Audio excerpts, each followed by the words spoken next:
ini kita akan belajar bahasa Indonesia tema 3 yaitu tokoh dan penemuan.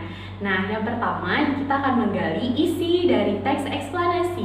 Nah, teks eksplanasi itu sendiri adalah teks yang berisi penjelasan mengenai suatu proses yang berkaitan dengan sains atau ilmu pengetahuan alam.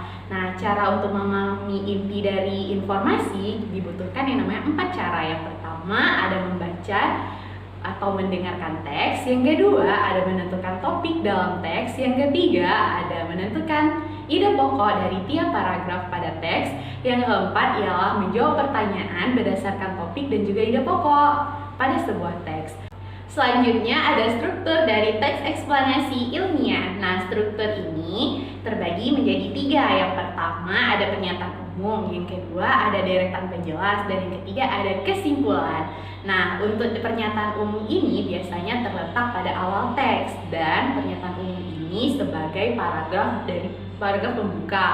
Nah, untuk pernyataan umum ini biasanya berisi tentang topik atau pembahasan secara singkat mengenai isi teks. Yang kedua ada deretan penjelas. Deretan penjelas ini bagian isi dari teks eksplanasi ilmiah. Nah, isi tersebut membahas mengenai topik yang akan kita rangkum. Misalnya contohnya penjelasan mengenai proses terjadinya pelangi. Nah, jadi di sini ada penjelasan kenapa pelangi itu bisa terbentuk, bisa terjadi. Nah, jadi di sini dijelaskan yaitu deretan penjelas. Selanjutnya yang ketiga ada kesimpulan. Nah, kesimpulan ini biasanya bagian penutup pada sebuah teks eksplanasi ilmiah. Bagian penutup ini biasanya diakhiri dengan pendapat dari seorang penulis mengenai teks tersebut. Contoh teks eksplanasi ilmiah. Paragraf 1, penjelasan singkat mengenai gempa bumi termasuk definisi, asal getaran, dan informasi umum lainnya merupakan pernyataan umum. Paragraf 2, penjelasan mengenai dampak dari gempa bumi dan jenis-jenis gempa bumi merupakan deretan penjelas. Paragraf 3, penjelasan mengenai penyebab terjadinya gempa bumi vulkanik dan tektonik merupakan deretan penjelas. Paragraf 4, penjelasan mengenai proses terjadinya gempa bumi menurut teori tektonik plate merupakan deretan penjelas. Dan paragraf 5, penjelasan mengenai tempat-tempat atau area terjadinya gempa bumi serta dikenalnya dengan lingkaran api merupakan kesimpulan. Nah, student semua sudah memahami kan antara pernyataan umum, deretan penjelas, dan juga kesimpulan. Selanjutnya ada menyajikan isi teks eksplanasi ilmiah dengan menggunakan peta pikiran.